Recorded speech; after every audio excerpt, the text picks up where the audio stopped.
est-il possible de sortir le R de l'UPR, le parti Union progressiste Le Renouveau, que préside le président, le professeur Joseph Diogbenou?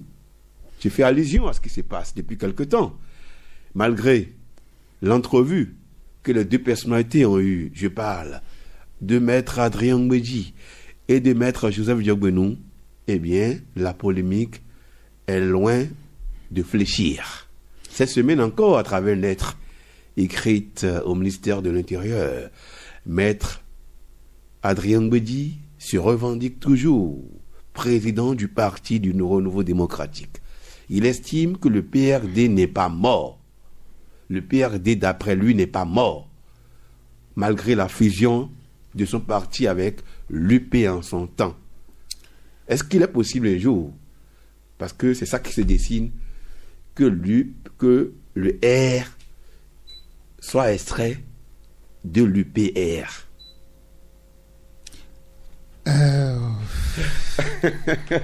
Adrien Ngbeji et le PRD.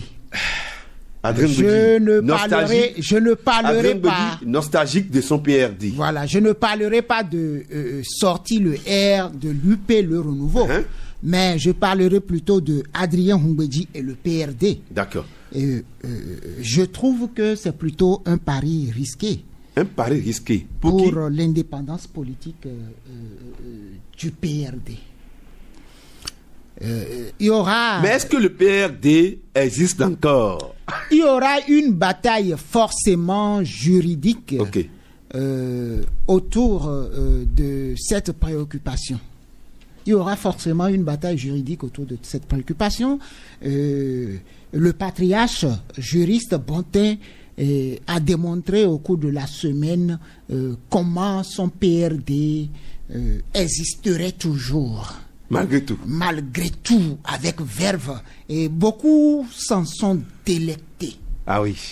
C'est l'actualité du temps. Dans la foulée, certaines personnes nous ont rappelé certaines décisions de la Cour constitutionnelle.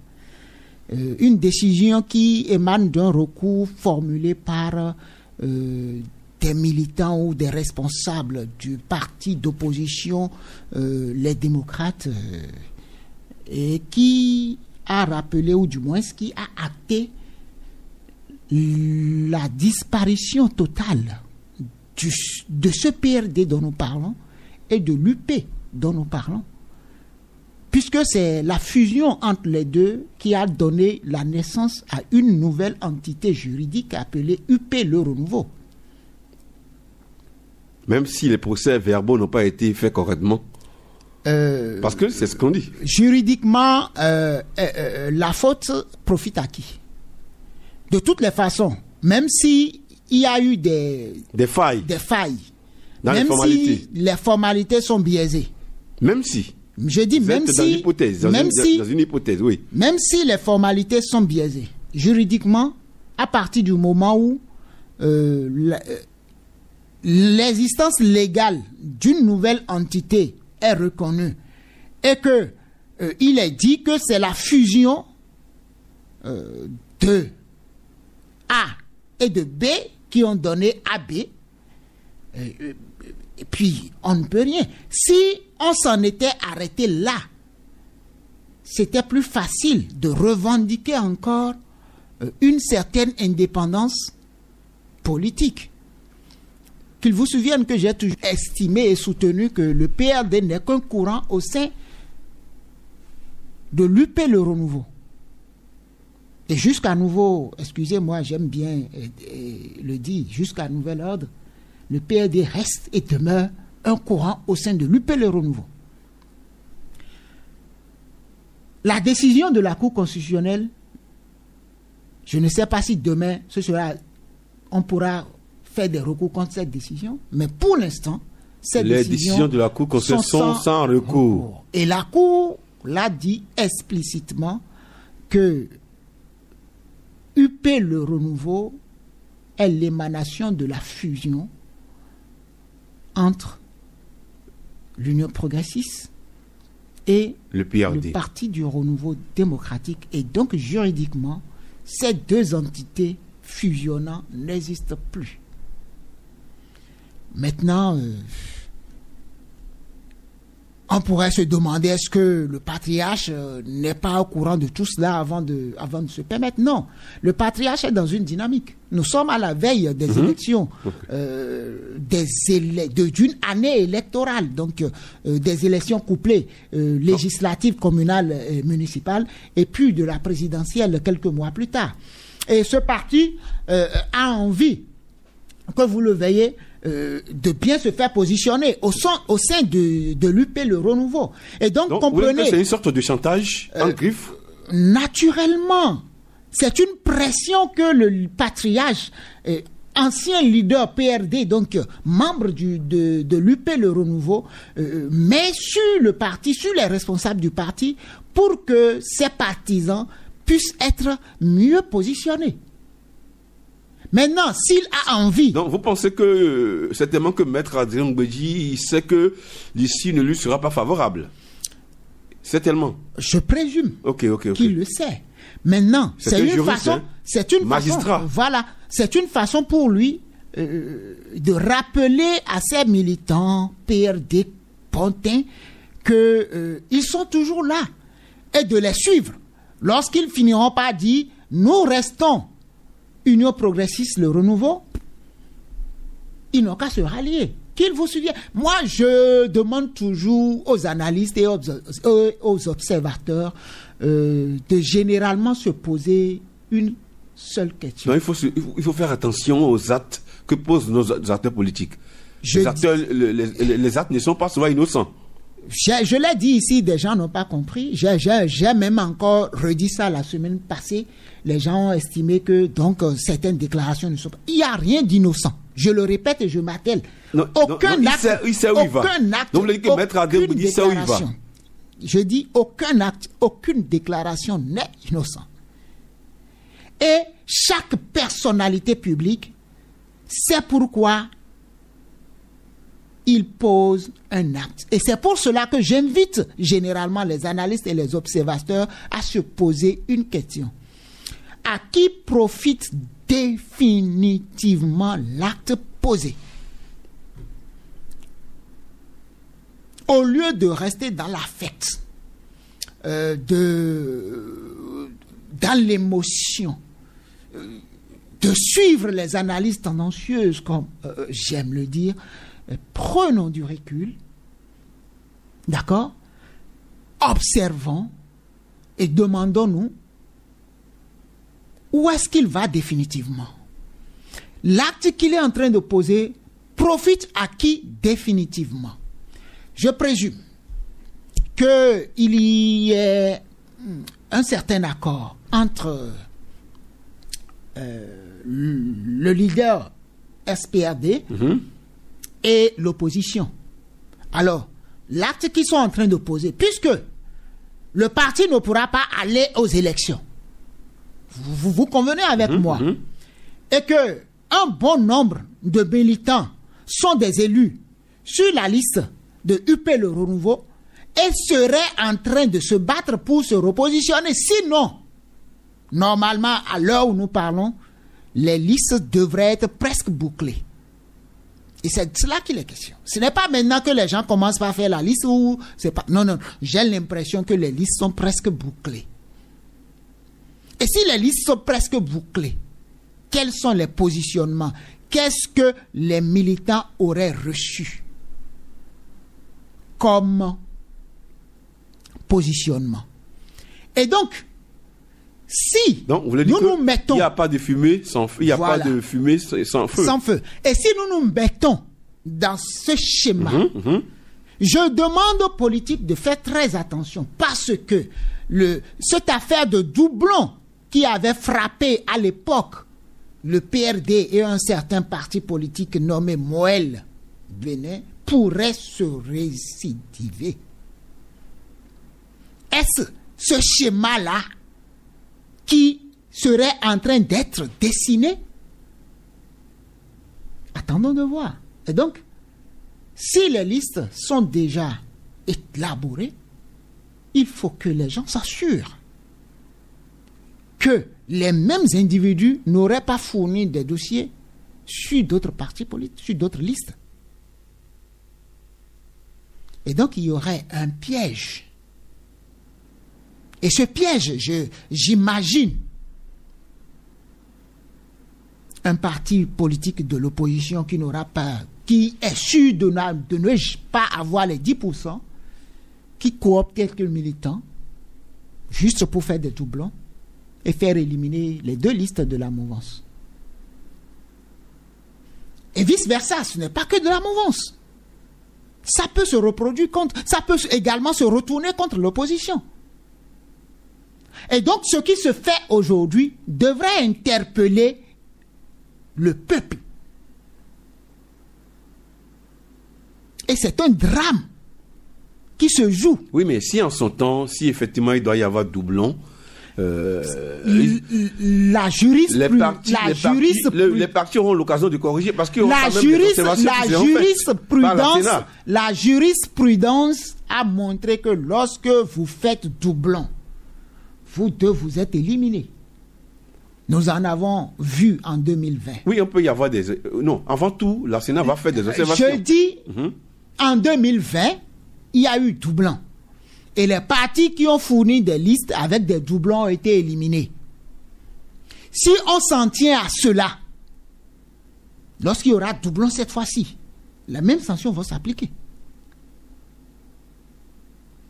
Et donc, faisons très attention.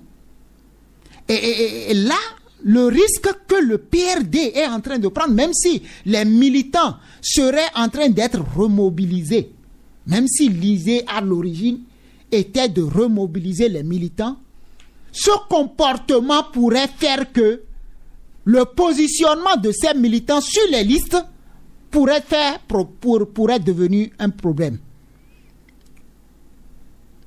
Parce que en cas de manque de confiance, et pour éviter tout risque, il faut s'abstenir. Nous posons généralement des actes, mais nous ne percevons pas parfois les conséquences que cela pourrait avoir sur nos militants. De toutes les façons, aujourd'hui, les militants du PRD sont partagés. Une partie dans le BR, une partie dans UP Le Renouveau et une autre partie au sein de l'opposition. Maintenant, si on fait le rappel des anciens PRD, et que visiblement ce parti ne pourra pas se présenter aux élections, même si juridiquement la bataille juridique est engagée aujourd'hui, ce n'est pas évident qu'avant octobre on ait une issue. Et donc le parti dont nous parlons ne pourra pas se présenter aux élections en tant que PRD du 11 janvier. Ok. En tant que PRD, ce n'est pas possible. Juridiquement, ce n'est pas difficile. possible. Ce serait très difficile. C'est un pari risqué. Et le patriarche le sait très bien. Alors, quel est l'objectif de ce remue-ménage? Ça vise quoi définitivement? Est-ce que le fer se trouverait dans le fruit? Est-ce que définitivement le PRD sera le vecteur de l'élimination des partis politiques de la mouvance pour ces élections? Est-ce que on peut se poser une question? Est-ce que l'UPR, Maître Diogbenou, est-ce qu'il a intérêt à ce que l'SPRD quitte le navire? Nous l'avons vu faire le déplacement. Je présume que les conciliabules sont toujours en cours. Donc, ils n'ont pas intérêt. Parce que, comme on le dit, en politique, il vaut mieux appliquer la règle de l'addition, surtout avec un code électoral très sélectif, que de pratiquer la règle de la soustraction comme nous avions l'habitude de le faire. Donc, c'est un pari risqué. Et je le dis, c'est un pari très risqué. Alors, mais est-ce que il n'est pas temps que le chef de l'État, qui est le patron de la mouvance présidentielle, siffle la fin de la récréation en appelant les différents antagonistes? Il va siffler quelle fin de quelle récréation? Lui-même, il a moins d'1 an à passer. Et vous voulez que qui l'écoute? Vous êtes sûr? S'il appelle Maître Adrien Mbedji, s'il appelle du Maître Joseph Diegonou, il va leur donner quelle injonction? il peut Non, chercher à comprendre ce qui se passe. Que les acteurs politiques se battent entre eux pour s'entendre. Lui, il est le chef de l'État et il n'a été élu par aucun parti. C'est les partis qui se sont formés autour de lui. Observer ce qui se passe. Il doit se mettre au-dessus de la mêlée. Il observe que sa famille soit divisée à la veille d'une élection capitale. Il peut donner des instructions. Et les instructions restent des instructions. Les conseils restent des conseils. Maintenant, les acteurs, avec les objectifs qu'ils ont en vue, c'est pour cela que je dis, l'acte profite définitivement à qui? C'est un pari très risqué. Si les gens sont dans une dynamique de dynamiter les partis de la mouvance, qu'est-ce qu'il peut faire pour que cela n'arrive pas? Surtout que lui-même, il est en train de finir son mandat. Et que, dans la perspective de l'émergence d'un nouveau leader, les acteurs politiques veulent se repositionner. C'est de cela qu'il est question. C'est un jeu de repositionnement politique que nous assistons. Avec le risque, à l'arrivée, que des partis politiques soient éliminés de la course simplement parce qu'il y aurait des doublons. Et cela interpelle sur la sincérité des acteurs politiques. Vous savez, lorsque, comme on le dit, l'agresseur oublie parfois qu'il a agressé, mais l'agressé n'oublie pas. Peut-être que Maître Adrien Mbedji, ou du moins les caciques du PRD, veulent tenir leur vengeance 6 ans après. Et donc il faut faire très attention. Restons au-dessus et posons-nous les bonnes questions.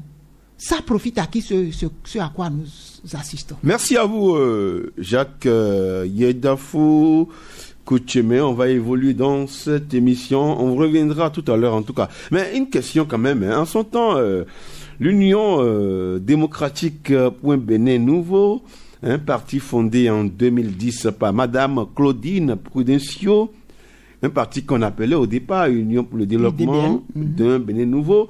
Mais ce parti a réussi quand même à sortir du BR et a créé et ce parti est devenu Renaissance nationale. Oui, mais ce n'est pas les mêmes contextes. Avec l'UDBN à l'époque, ce n'était pas une fusion-absorption. J'ai rappelé ici que ce qui s'est passé entre l'UP et le PRD, c'est une fusion-absorption. Non, une erreur a été commise. C'est par rapport au logo du PRD. Non, c'est pas ça. Je vous explique. Ouais. Je prends KPFM et je prends une radio comme Weke. 2 radios comme ça, hein, je dis n'importe quoi. D'accord? Qui vont à la HAC et qui disent KPFM et Weke fusionne et devient Cap Weke. Ce n'est plus KPFM, ça fait Cap Weke. Et l'entité reconnue désormais, c'est Cap Weke. Ça veut dire que KPFM disparaîtrait, Weke disparaîtrait, et ce serait Cap Weke qui va exister. Il sera très difficile plus tard. Et des journalistes seraient positionnés par rapport à cette nouvelle dénomination. Des gens vont devenir peut-être conseillers, rédacteurs en chef. Et donc la HAC ne reconnaîtra plus que Cap Weke. Il y aura plus 2 radios, Cap FM et Weke. Mais il y aura une nouvelle société qui dirige les 2 radios. Les deux vont profiter d'un certain nombre d'avantages. C'est-à-dire on met ensemble les moyens, que ce soit logistique, technique, personnel, financier et autres, pour former une nouvelle entité plus forte. C'est ça qu'il est question. Mais avec l'UDBN et le BR était là. L'UDBN a adhéré. Non, il n'y a pas eu fusion. Il y a eu adhésion. Et lorsque nous parlons d'adhésion, si j'ai adhéré à un moment donné... l'UDBN a été prudente. La dame, elle a été prudente, hein, Madame Claudie Prudentieux. On peut le dire comme ça. L'UDBN a adhéré... Non, le PRD aurait pu faire la même chose. Peut-être que l'expérience de l'UDBN a amené les gens à procéder ainsi pour éviter que l'expérience de l'UDBN ne se répète. Oui, je me rappelle beaucoup, on prédit que ce mariage ne va pas durer, que connaissant le caractère du leader du PRD, à un moment donné, que ça va clasher, qu'il va vouloir prendre son envol. C'est ce qui est en train d'être arrivé. Mais il aurait pu accepter. Est-ce qu'il va réussir? Le patriarche aurait pu accepter qu'on appelle le nouveau parti UP-PRD. Non. Non. C'est possible, mais... A dit une simple adhésion. Lui, son problème, ce n'était pas le nom, mais c'était son logo qui figure en bonne place. Et l'UP à l'époque a concédé. La preuve. Adrien Bedi s'est fait piéger lui-même. Hein. La preuve. C'est ce que vous voulez dire? La preuve. Regardez bien la preuve. Le logo de l'UP à l'époque est différent du logo du PRD. Et le logo du PRD est différent du logo de l'UPR. Donc c'est trois logos. Même si le PRD reprend son envol, l'UP, le renouveau peut demeurer tel. Sans aucun problème. Ce qui suppose que ce sont des individus qui se sont désolidarisés en tant que militants pour faire une nouvelle aventure. Pour créer un nouveau parti qui se serait dénommé encore PRD. Ce serait le cas. Mais ce n'est pas le même cas que l'UDBN qui a adhéré. Ici, ce n'est pas une adhésion, mais c'est une fusion-absorption. Ce qui n'est pas le même. Alors, merci à vous, Jacques Yedafou Koutiémé.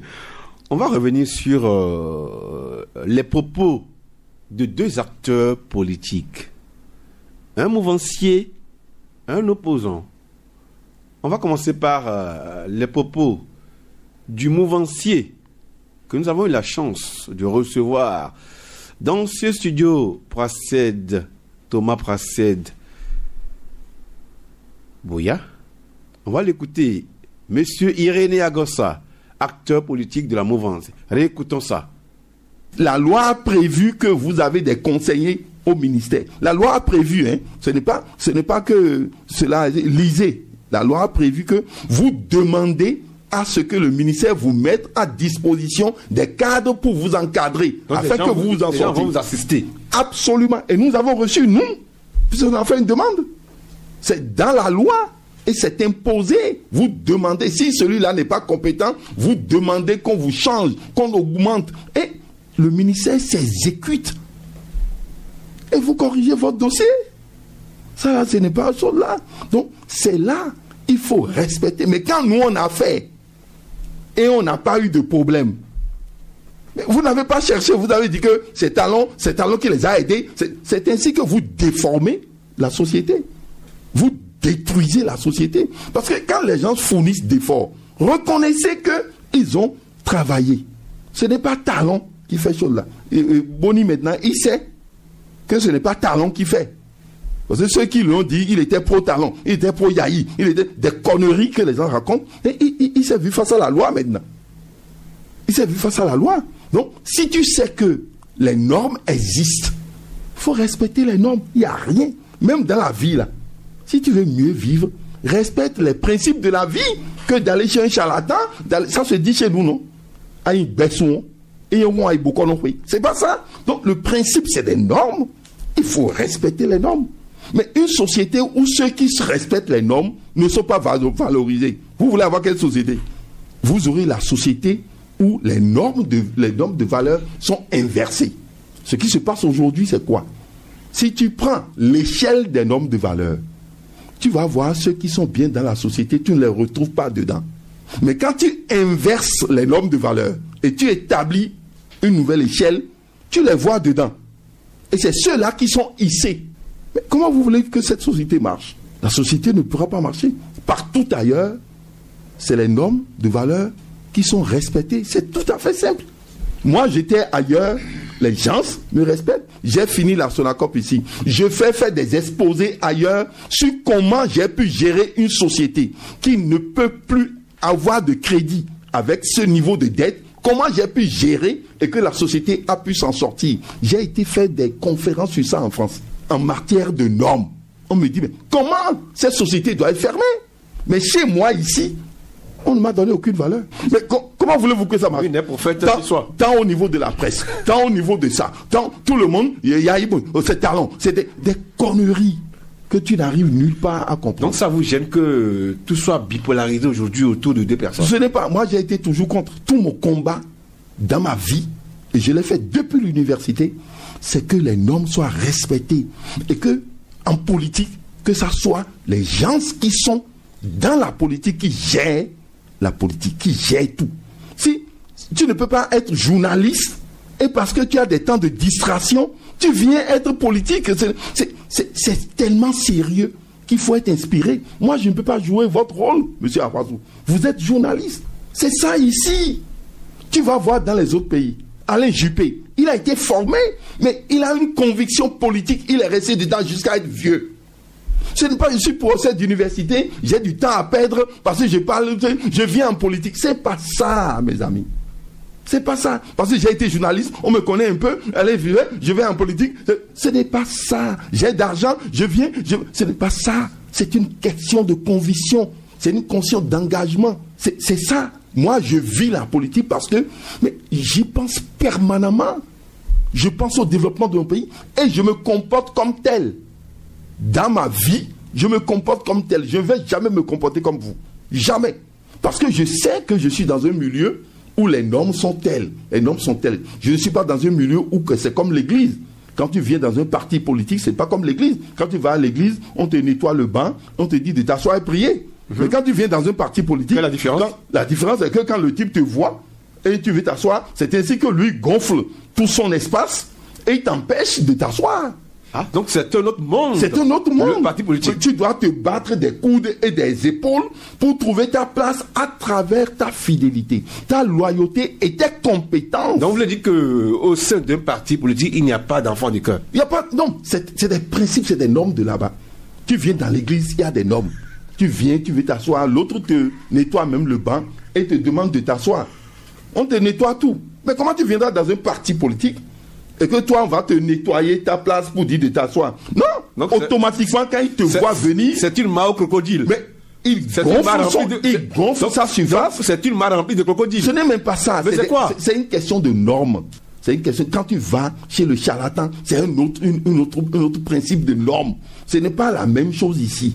Donc, mais dès que tu t'engages et que tu sais que tu vas dedans, mettons à Zongbeo, à Massienon, donc quand tu sais que tu vas là-bas, tu te mets dans les normes là et tu respectes ça. C'est peut-être ça que moi je reporte à mon ami que j'admire très bien, Richard, là, parce que tu sais que tu vas dans un milieu pareil. Donc tu dois connaître. Il faut t'acquérir. Tout. Et ensuite, personne n'est au-dessus de la loi. Et personne n'est censé méconnaître la loi. La loi, c'est pour nous tous au Bénin. Les gens pensent que la loi, c'est pour les autres. Ce n'est pas pour nous. Mais plus tu occupes de responsabilités, plus on te surveille par rapport aux lois. Plus tu occupes de ça. Et c'est ça ce qui se passe. Parce que tu vises quelque chose de... Non, mais tu es maintenant... Tu es dans le viseur. Au vu de tout le monde te surveille. C'est ça. Donc, toi, tu dois plus respecter la loi. Ce que les autres font. Et on ne les regarde pas. Si toi, tu fais, mais tu serais pénalisé. Parce que tu es plus responsable. Et ça même, c'est dans l'ordre spirituel. Plus Dieu te donne de capacité, plus alors tu dois être précautionneux, sage, pour ne pas tomber dans des bêtises. C'est tout à fait, c'est des normes de la vie. Donc, moi je pense que notre société a besoin qu'on respecte les normes. Et que vous, les journalistes, vous ne permettez pas aux gens d'être dans ce que j'appelle la distraction politicienne. Dans des haines, des petits problèmes ici, etc. Non. Et demandez aux gens de venir. Moi, quand j'ai appris, j'ai dit, je suis clair, je défendrai tout. 2021, comment ça s'est passé? Vous m'avez vu en prison? Vous m'avez vu comment interpeller sur quelque chose? Vous m'avez vu une fois dans chose? Parce que je suis correct et je suis un bon cadre de mon pays. Je le revendique. Qui c'est quelqu'un veut qu'à venir me voir? Monsieur René Agossa, oui. 2025, 2021. On s'en souvient, hein? Oui, mais tout à fait. Vous avez été candidat. J'ai été candidat. Avec le duo Corentin-Coré. Oui. Alors, et s'il fallait le reprendre, je le reprendrais avec le même engagement et le même envie. vous avez encore la même force? Comment? Pourquoi pas? Pourquoi je me bats? Je me bats pour le développement de mon pays. Moi, mon problème c'est quoi? Je veux la paix pour mon pays. En 2021, moi, je ne voulais pas qu'il y ait guerre. Mais vous soutenez ceux qui voulaient que le pays s'enflamme. Parce que vous-même, vous êtes dans la logique que le pays devait s'enflammer. J'ai peur pour mon pays. C'est l'impression que vous avez. Non, c'est pas une impression. Comment vous pouvez reprocher à quelqu'un d'avoir participé à une élection? Qu'est-ce que vous voulez? On me reproche moi, simplement parce que j'ai rempli les conditions pour participer à une élection. Et vous soutenez ceux qui n'ont pas rempli les conditions et qui se disent qu'ils sont capables. On va aller à un examen. Tu n'as pas déposé les dossiers. Celui qui n'a pas déposé les dossiers, est-ce qu'il est capable d'aller à un examen? On dit qu'on veut à un examen. Tu n'as pas déposé les dossiers. La première des choses pour quelqu'un pour aller à un examen, c'est pas déposer les dossiers. Est-ce que c'est d'abord étudier les leçons? Si tu n'as pas déposé les dossiers, tu n'es pas qualifié. Maintenant, on dépose les dossiers, tu n'es pas dedans. Tu dis, j'étais le plus intelligent. On m'a écarté parce que je suis plus intelligent. Et c'est pour ça qu'on m'a écarté. Mais c'est faux. Mais nous sommes dans cette société-là. Monsieur René Agossa, dans quelles conditions êtes-vous allé aux élections en 2021? Les conditions sont claires. Parce que la question, les gens se posent des questions par rapport au parrainage. Parce que nous sommes dans un pays on se demande comment. Parce qu'on allez lire les tests. Allez lire les tests. Faut pas dire, le président Amoussou a dit, si tu veux cacher quelque chose à un noir, écris dans un livre et donne-le lui gratuitement. Il va jamais lire. C'est ce qui tue le peuple noir. Mais le blanc écrit et vend-lui ça. Il ira acheter pour comprendre. Allez lire les tests de 2021. Tout de même, vous êtes journaliste, vous intervenez tout le temps. Oui, monsieur. Dans les tests, c'est clair que un individu pouvait être candidat. Ce qui n'est plus possible aujourd'hui. Un indépendant, c'est ça? Un indépendant. Ouais. Mais sur quelle base Aïvo voulait être candidat? C'est pas parce qu'il est indépendant, il a un parti. Non. Un individu. C'est l'individu qui allait négocier le parrainage. Ce n'est pas le parti peut, mais c'est l'individu qui va négocier. Mais c'est ce que moi j'ai fait. Et voilà, c'était donc l'acteur politique Irénée Agossa. Il était dans ce studio pratiquement le 17 mai dernier. Alors, vous l'avez écouté, hein? J'ai pris du plaisir à le réécouter. À le réécouter. Irénée Agossa. Nous étions ensemble dans ce studio. Mais il a dit quelque chose de fondamental en politique. Si vous n'êtes pas prêt à recevoir des coups et à en donner, il ne faut pas y aller. Il n'y a pas d'enfant de cœur. Est-ce que vous êtes d'accord avec lui? C'est exactement ce que je suis en train de dire. Est-ce que c'est pas cette caricature qu'on a en Afrique de la politique? Ce n'est pas seulement en Afrique. Pourquoi? Partout dans le monde, la politique, c'est cela. Donner des coups et être prêt à recevoir. Donner des coups et être prêt à en recevoir. Je prends un cas qui a fait école, DSK. En tant que président d'une grande institution mondiale, le FMI en son temps, il a été accusé parce qu'il a été soupçonné de flirter avec une femme de chambre d'un hôtel. Il a été arrêté. Et parce qu'il a été arrêté définitivement, sa carrière politique a été mise entre parenthèses. Il était pressenti pour être le candidat du Parti socialiste à l'époque. En France. En France. Mais dès que cet épisode est arrivé, sa candidature a été noyée. C'est ce qui a permis à un certain, je crois, François Hollande, je crois bien, d'être élu. Donc, en politique, il n'y a pas de pitié. C'est seul le résultat compte pour eux. Donc, en politique, quand on s'engage en politique, il faut s'attendre à aller aussi en prison. Oui. Et c'est pour cela que je disais tout à l'heure, lorsque les acteurs politiques commencent par agir, demandez-vous à qui cela profite définitivement. Donc, ils sont toujours à la recherche de profit. Il y a un profit à rechercher. Il y a un profit. On veut manipuler la masse, c'est ça? Voilà. Et parfois, l'objectif visé n'est jamais affiché. Et c'est même pas parfois. Souvent, l'objectif visé n'est jamais affiché. Jamais affiché. Et donc, sur ce coup, je crois que déjà à l'époque, sur le plateau, on était tous d'accord par rapport à ce point de vue de Irini Agossa. C'est ça la politique, pas seulement en Afrique. Partout dans le monde, c'est comme ça.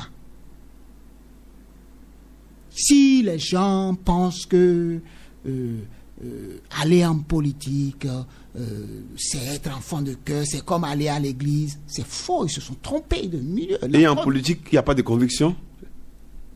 Les convictions ne durent que le monsieur a la conviction par rapport à quoi? Je vous dis, quel est son objectif définitif? C'est l'objectif définitif détermine son positionnement. Donc seule la fin justifie les moyens. Voilà. Et donc tous ceux qui pensent qu'il faut croire, à moins que vous ayez les moyens et les capacités de comprendre le jeu politique. Ce n'est pas pour rien qu'on parle d'échiquier. Le jeu d'échecs, quand vous voulez aller en politique, apprenez à jouer au jeu d'échecs. Si vous ne savez pas ce que c'est que le jeu d'échecs, évitez de mettre pied en politique. Merci Jacques. On va écouter le second acteur politique, Noureddine Saka Saleh. Lui, il est opposant. Écoutons-le. Je dénonçais tout à l'heure la bipolarisation du landerneau politique.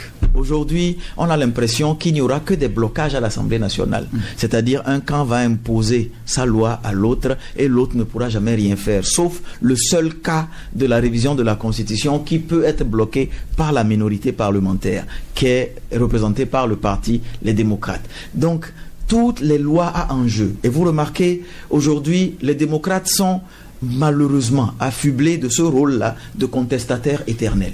Ils rejettent tout ce qui est proposé par les autres. Même s'ils font les débats, le budget est rejeté, la loi sur les chefferies est rejetée par les démocrates. Les populations ne comprennent pas le bien fondé des actes que posent les démocrates, mais on les présente en fait comme ceux qui rejettent systématiquement ce que le gouvernement dit. Politiquement, c'est un thème de campagne. C'est-à-dire, eux, ils ne sont jamais contents de rien. Ils ne font jamais rien, ils rejettent toujours. C'est une manière de réduire en fait les députés démocrates. On n'écoute pas, on n'entend plus, puisque la retransmission des débats n'est plus automatique. Ce n'est plus en direct. Donc, on ne les entend plus dans leurs arguments. On n'entend plus ce que les députés, les démocrates donnent comme argument, comme amendement. On retient juste qu'ils ont rejeté. Ils ont rejeté. Donc, dans le subconscient populaire, ça peut donner une vilaine image. Ça peut donner une image d'opposition qui n'est pas constructive. Alors que je vois dans les débats, je vois les interventions de certains députés, c'est vrai qu'ils ne sont pas tous ceux qui prennent la parole et autres, mais c'est une vilaine image que ça renvoie des députés. C'est-à-dire, ils ne sont là que pour s'opposer.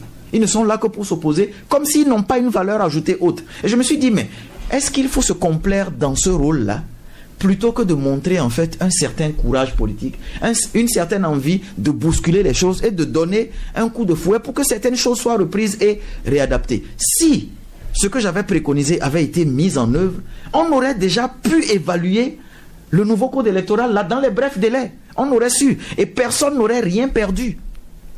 Personne n'aurait absolument rien perdu. Que je ne sois pas écouté à la limite, moi ce n'est pas mon problème. Est-ce que vous nous résumez ce que vous aviez proposé? La preuve, on en parle aujourd'hui. Oui. Qu'est-ce que vous avez proposé en son temps? J'avais proposé que les députés démissionnent. Au-delà des amendements que moi j'avais proposés, par la voie de la presse, j'en ai parlé sur l'ORTB, j'ai dit voilà, il fallait faire ci, il fallait rajouter ça et ça. Mais je dis, mais quand on arrive à un système de blocage comme ça, où on est parti d'une Assemblée nationale, où il n'y avait qu'une seule formation politique, même si on veut dire que c'est UP et BS, c'est deux partis différents, c'est la même famille, quoi. Excusez-moi le terme, c'est les deux gonades du même testicule. C'est la même famille. Donc, on se retrouve avec une troisième famille qui, à la limite, apparaît comme si elle était là pour remplir l'effectif, pour que l'Assemblée... Vous faites de la figuration. Oui, c'est malheureusement l'image qui est projetée par le pouvoir du Parti des démocrates. Ils sont là pour leurs intérêts, ils sont là... On entend leurs autres collègues, même députés, qui ne font jamais de propositions, dire que les députés démocrates sont là pour leurs intérêts.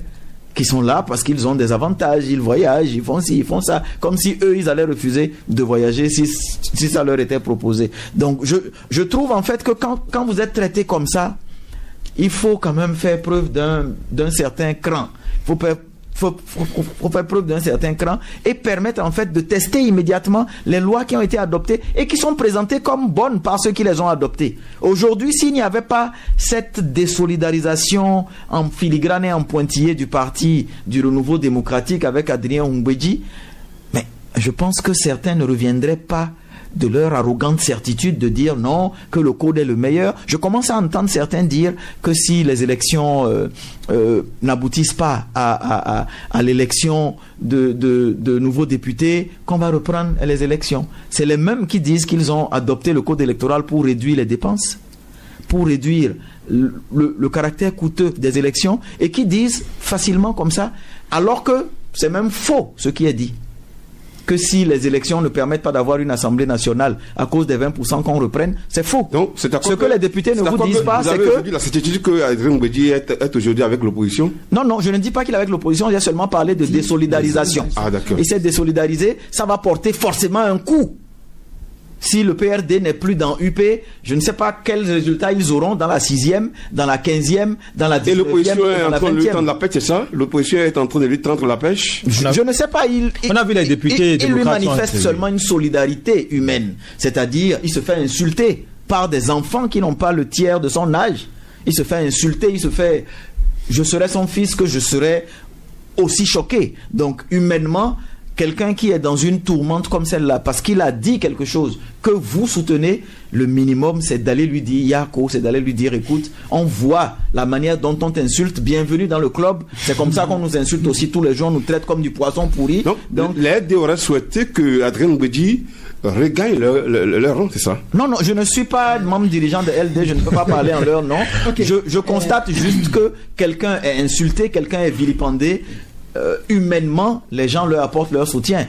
Tous ceux qui sont allés le voir ne sont pas forcément... Mais que pensez-vous de ce qu'il dit, Adrien Umbedji? Est-ce qu'il est quand même membre d'une famille? Et vous voulez parler comme ça de la discipline de groupe, c'est ça? Exactement. Moi, je suis contre la discipline de groupe lorsque ça va abrutir l'individu. Ce n'est pas parce que je suis dans un parti politique que je suis obligé de plier les chines par rapport à tout ce que le parti politique dit, parce que je considère que le parti politique, n'est pas forcément démocratique. Il faut démissionner. Dans ce cas, il faut démissionner. Mais vous êtes dans un parti. Non, la démission... Vous osez critiquer vêtements, ce qui se fait ensemble? Non. La démission peut être un acte lâche. La démission peut être un acte lâche, mais ça doit être en fait la dernière solution lorsque vous considérez que vous avez tout fait pour être entendu en interne et que ça n'a pas été fait. Les sujets que le président Adrien Umbedji a abordés, ce sont des sujets qui conditionnent notre vivre ensemble. Demander humainement de pardonner. Je pense que le président a parlé de pardon avec les Célestes. Pourquoi ça gêne que le président Adrien Umbedji, parce qu'il est membre d'un parti de la mouvance, disent la même chose, qu'il faut pardonner, que les personnes qui sont hors du Bénin, qu'il faut les faire entrer, et surtout suivant l'histoire personnelle du président Adrien Umbedji lui-même qui a connu l'exil. Quelqu'un qui a connu l'exil est mieux placé que vous tous et moi ici pour en parler. Moi, je touche du bois, je n'ai pas encore connu l'exil. Je suis tout le temps hors du Bénin parce que je travaille hors du Bénin. Mais je n'ai jamais connu l'exil. Je ne souhaite même pas ça à mon dernier ennemi, si j'en ai.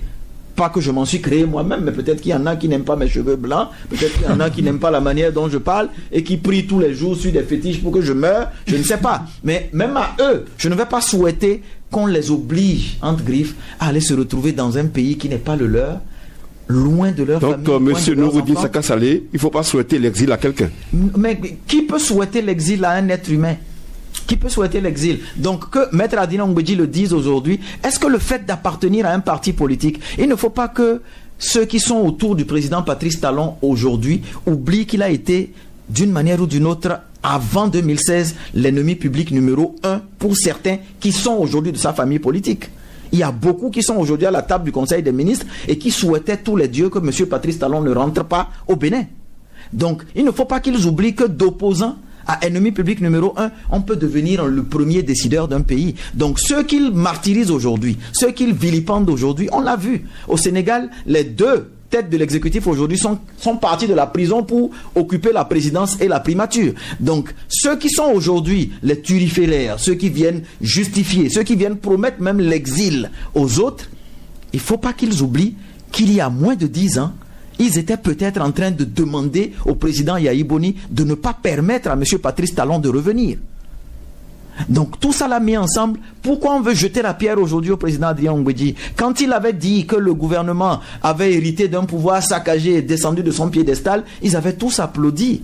Mais aujourd'hui, quand il dit quelque chose que la majorité du Béninois lambda dit, pourquoi il devrait être crucifié? Envoyer des officiels, c'est-à-dire des personnes qui vivent de nos deniers publics, à vous et moi, aller l'injurier sur des médias comme si M. Adrien Ngwedji n'a jamais été d'une quelconque utilité, non seulement pour le pays, mais surtout pour le parti politique qu'il a rejoint aujourd'hui. Quand ils ont fait leur mariage en grande pompe au stade Charles de Gaulle de Porto Novo, j'ai bien vu, ils étaient tous beaux en dimanche, ils étaient tous vêtus de jaune et de blanc, avec les gobis, avec tout ça.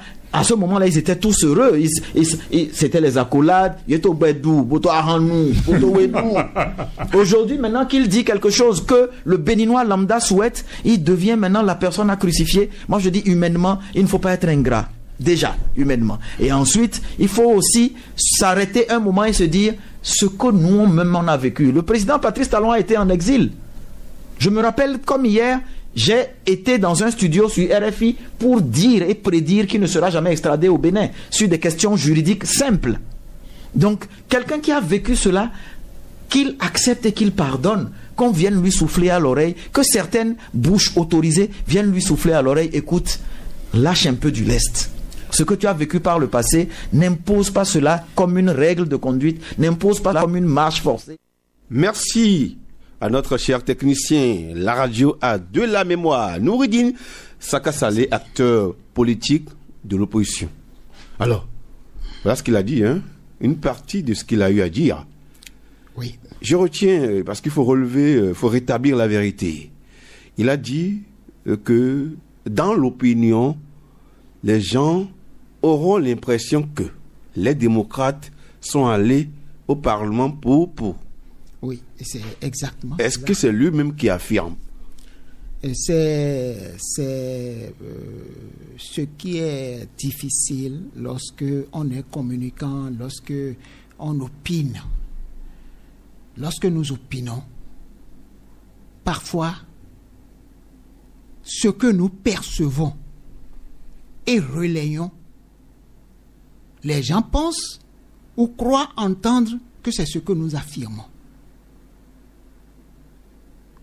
Ce que nous percevons et relayons, les gens croient entendre que c'est ce que nous affirmons. Et c'est là toute la difficulté de la communication. Les gens, surtout en milieu politique, n'entendent que ce qu'ils veulent entendre. Vous avez beau nuancer, vous avez beau être prudent, ils vont l'interpréter suivant leur compréhension, suivant leur état d'esprit, suivant leur orientation. Et c'est aussi cela la politique. On a beau comprendre ce que Noureddine Saka Saleh a dit, mais puisqu'il est également adversaire politique, même s'ils se retrouvent tous dans le même camp, il faut le peindre en noir. Il faut montrer que c'est lui qui a un problème au sein de la mouvance dont il fait partie. Au sein de l'opposition. Oui, oui. Ok. La mouvance. Une mouvance. Ok. Donc, au sein du groupe, si vous voulez. Tout à fait, je comprends. Il appartient. Donc, ce dont nous parlons, vous avez beau être honnête, vous avez beau nuancer, vous avez beau être impartial, ceux qui ne vous admirent pas feront tout pour montrer que vous n'êtes pas avec. Est-ce qu'il a dit, est-ce que Noureddine Saka Saleh a dit dans l'interview que les députés démocrates sont allés au Parlement rien que pour manger? Il a dit et il a relayé, il l'a souligné plusieurs fois. Il donne l'impression. Donner l'impression n'est pas une affirmation, c'est un constat. Donc vous voulez dire qu'il n'a pas dit ça? Il n'a pas pas dit, n'a jamais dit ça. Mais il a juste relayé un constat. Il a juste souligné un constat. Maintenant, si les gens pensent que le dire de cette façon, c'est l'affirmer, c'est leur problème. Lui, il a nuancé. Il a pris tous les gants pour dire ce qu'il pouvait dire, pour amener les gens à pour conscientiser les gens par rapport à un aspect. Est-ce qu'il n'est pas trop cru dans ce qu'il dit en tant qu'acteur politique? Parce qu'on estime qu'il dit... Il est trop cru. C'est parce que c'est pas dangereux quand on est en politique. Je vais vous dire quelque chose. Noureddine fait partie de ces rares personnes, excusez-moi de le dire, qui sont perçues comme étant en avance sur leurs congénères. Ce que Noureddine Saka Saleh affirme aujourd'hui, des gens mettront peut-être des années pour le comprendre. Des gens mettront des mois pour comprendre plus tard. Quand vous êtes en avance sur votre temps, vous devenez un élément à abattre. Vous êtes mal perçu par ceux qui vous entourent. Vous devenez un élément gênant parce que vous n'êtes pas audible. Vous n'êtes pas compréhensible. C'est-à-dire les gens ne vous comprennent pas parce qu'ils n'ont pas encore atteint ce niveau de compréhension que vous avez atteint. Ils n'ont peut-être pas encore atteint ce niveau d'anticipation que vous avez atteint. Et des gens comme ça, je le dis honnêtement, n'ont pas leur place en politique. Sincèrement, mon frère Noureddine Saka Saleh, je te suggère de passer à autre chose et de laisser la politique aux politiciens. Ce n'est pas ton milieu. Je vous jure. Sinon, les gens risquent de lui faire du mal. Et ce sera du gâchis. Parce qu'il est trop en avance sur les gens avec qui il se retrouve. Il ne sera pas compris. Merci à vous, Jacques.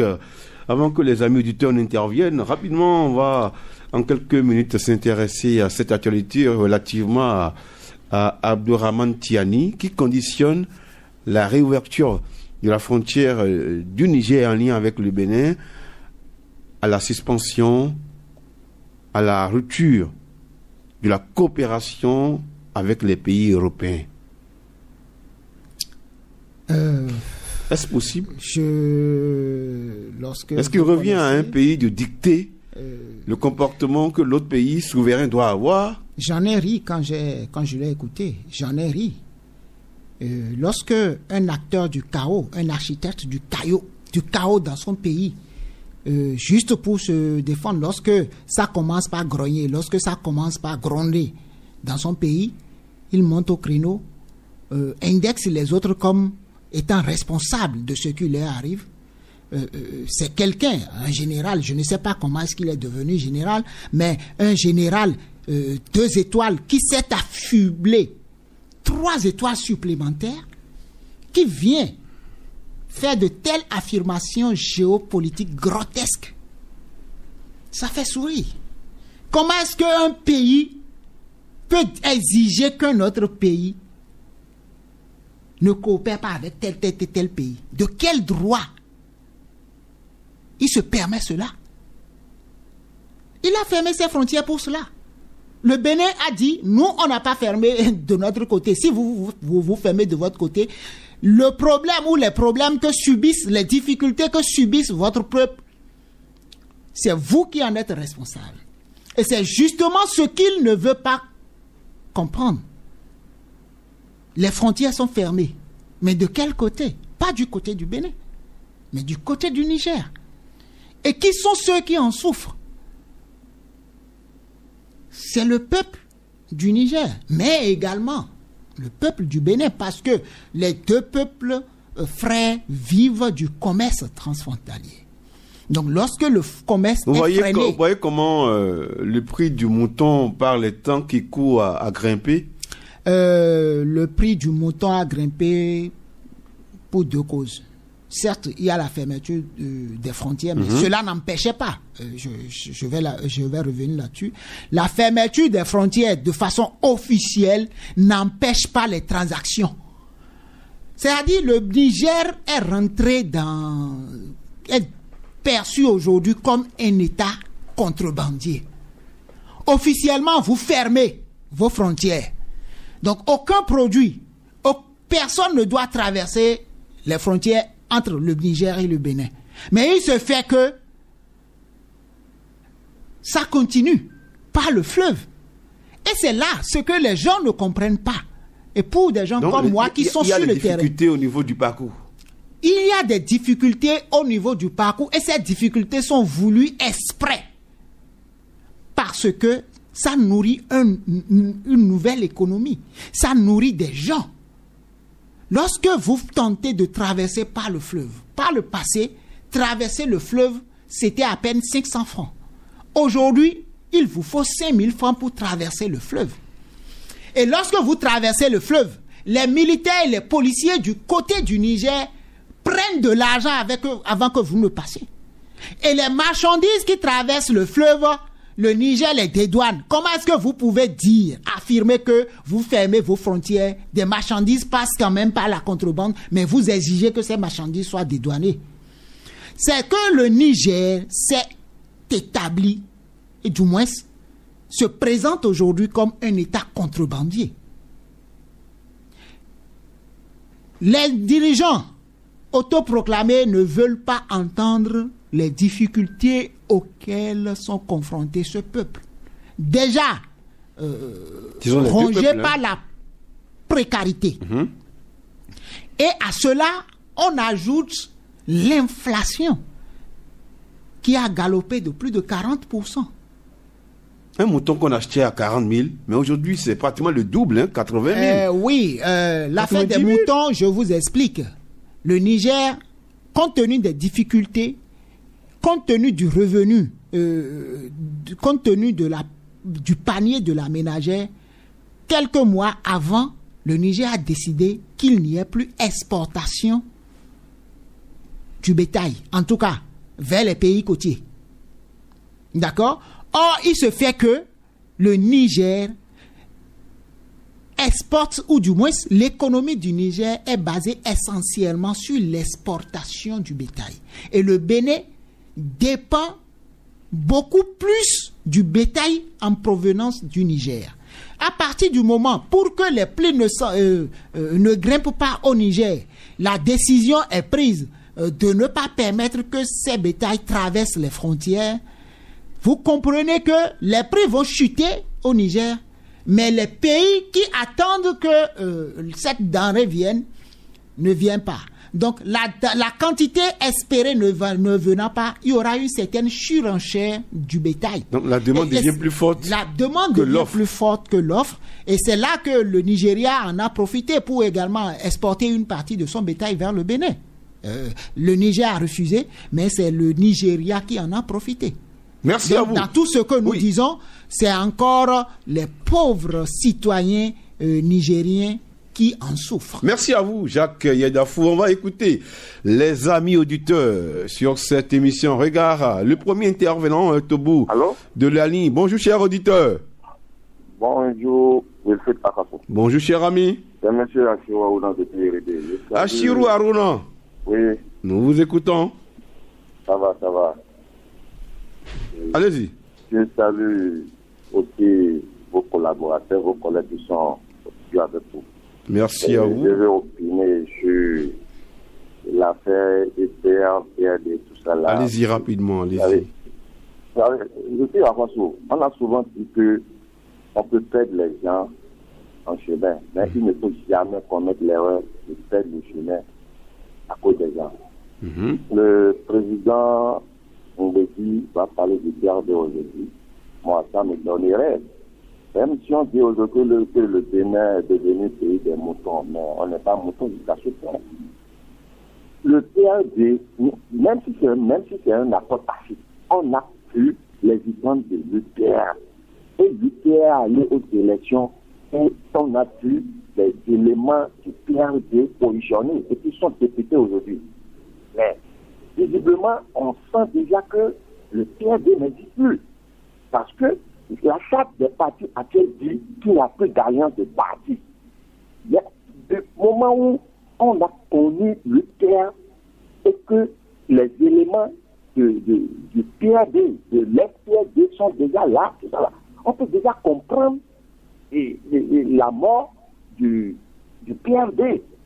Mais si les gens se lèvent encore pour amuser la galerie, pour nous dire notre parti est là, c'est un rejet. Non, nous voulons qu'il y ait des débats de développement pour ce pays.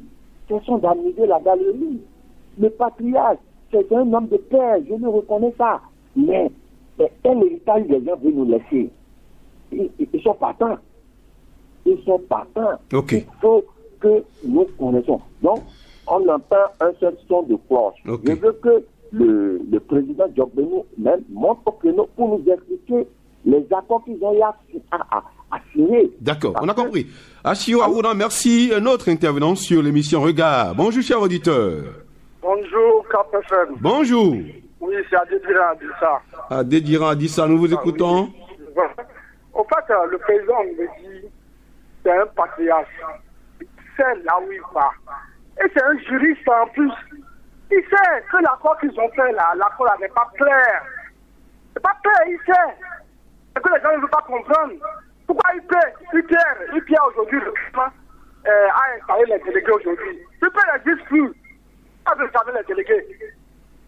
UPR, aux élections des élus. Pourquoi il veut réclamer? Il est parti, il est mort déjà, non?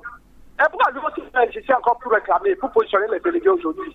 Alors, nous sommes dit c'est là où il comprend beaucoup de choses. Les gens n'ont pas bien réfléchi, à ce que l'injure se trompe. Maintenant, deuxièmement, vous me dites, mon frère qui est sur le plateau, à Tchad ou bien comment, nous là. Et puis, à Diou Alain, ce pas des gens qui doivent faire la politique. C'est des gens sincères. Quand tu veux dire la vérité là, les gens ne veulent pas comprendre. Les gens n'aiment pas la vérité. Les gens ne n'aiment pas la vérité. Attendez, ne veut pas être bien senti dans son parti parce qu'il est réaliste.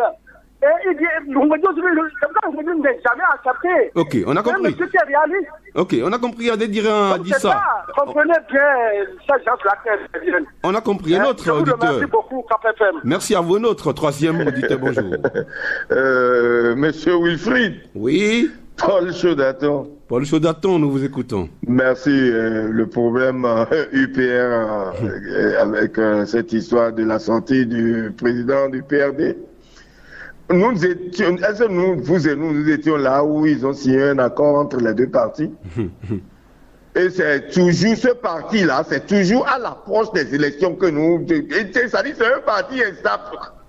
Depuis le temps de Soglo que j'ai vu ce parti-là. Et je me demande pourquoi nous allons prendre cette histoire-là, à ne pas finir avec cette discussion-là aujourd'hui. Ça existe, le parti-là même existe encore. Je me demande, et tout le temps, il va s'installer avec un autre, c'est tout à la fin, c'est la même musique. Moi, j'appelle ça, je n'appelle plus ça un parti. Hein. Et quel héritage ils veulent même laisser à ces militants? Vous allez adhérer à un parti qui est l'UP, qui vous a donné même un ministre, qui vous a donné plusieurs postes. Et c'est à la fin maintenant que tu sors de ton silence pour dire exilé, le prisonnier et autres là. Ça cache quelque chose.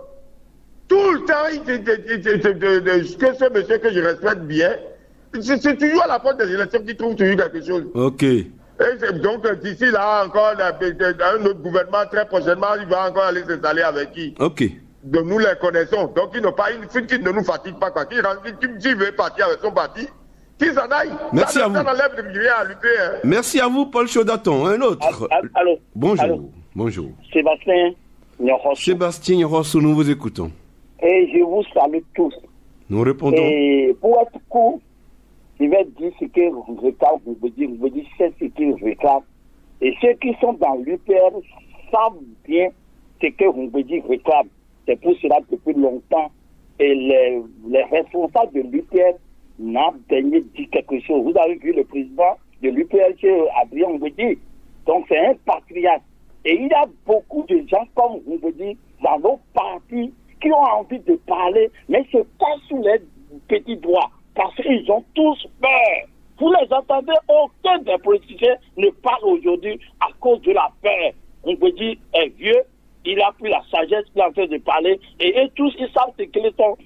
en train de dire. La bataille juridique n'est rien. Est-ce que même si PRD gagne, ou l'UP gagne la bataille juridique, est-ce que les votants, les militants vont accepter? Parce que l'alliance faite en haut n'est pas dans les militants à la base. Ce que disent les militants à la base, c'est autre chose. C'est le jour de vote que vous saurez qui est. Vous pouvez forcer quelqu'un, le mettre dans votre parti ou même dans votre groupe, mais c'est le vote qui va déterminer. Okay. Et pour finir sur ce plan, Nourine Dil-Saka, il a le dos large, il est journaliste, c'est que si on parle dans le public, les gens vont interpréter ça. Parce que moi, j'étais à la police la fois passée, moi j'ai dit aux policiers, j'ai l'impression que ce sont les faux dossiers qui passent par ici. Parce qu'on a recalé mon dossier. Le policier a dit que je l'ai offensé, qu'il va m'arrêter. Quand j'ai dit, j'ai l'impression que ce sont les faux dossiers qui passent par ici. Parce qu'on a bloqué mon dossier. Okay. Moi, je sais que mon dossier est juste et on a bloqué ça. Voilà. Donc, interprétation est libre pour tout le monde. Tout le monde peut interpréter d'une manière ou d'une autre. Merci à vous, Sébastien Yorossou. Donc, il faut bien comprendre quand on dit j'ai l'impression. Merci. Un autre auditeur, bonjour. Bonjour, Sylvain Adébou. Bonjour, cher ami. Je m'appelle Igbolé Narcisse. Narcisse, nous vous écoutons. Il faut que les politiciens nous laissent en paix. Ils nous connaissent très bien. Ceux qui font la dit ça bien. D'abord, moi, tu as dit, aucun politicien ne veut pas manger. C'est tout, il fait que je mange. Il faut que les politiciens font semblant. C'est tout. Merci à vous, monsieur Narcisse. Je rappelle qu'au micro, vous avez Wilfried Akwassou. Bonjour à vous, l'auditeur qui suit. Bonjour. Bonjour. Oui, bonjour. Wilfried Akwassou. Bonjour. François Cantienou. François Cantienou, nous vous écoutons. Wilfried Akwassou. Oui. Si les gens viennent parler sur la radio, ça me fait rire, quoi. Pourquoi? Écoutez, Nguédi Adrien n'est pas un petit dans ce pays. Nguédi Adrien n'est pas, écoutez-moi, un juriste de bétail. C'est un juriste de haut niveau. Et pourquoi les gens veulent jouer au papier avec Nguédi Adrien? Nguédi Adrien a pensé quand il a été déjà procureur de ce pays. Qu'est-ce que les gens peuvent faire? Le gars, il a joué sur leur mentalité. Il a joué parce que les gens croyaient le tribunal. Et il a dit c'est crocodile qui a porté un scorpion en bas, au haut niveau de la mer. Puis le scorpion le pique, qui se noyera, qui va être sauvé. Voilà, il a déjà tout dit avant de faire un truc de coalition avec eux. Pourquoi? La charte politique dit quoi? La charte politique dit quoi? Les gens regardent lire. Pourquoi ils viennent parler en radio, nous disons encore? Le truc est clair. Ok. Si ce que Adrien Ngozi dit que c'est faux, monsieur Ousmane, invitez les juristes, parce que tous les deux là, les deux partis là, PRD et IPR là, ils sont des juristes.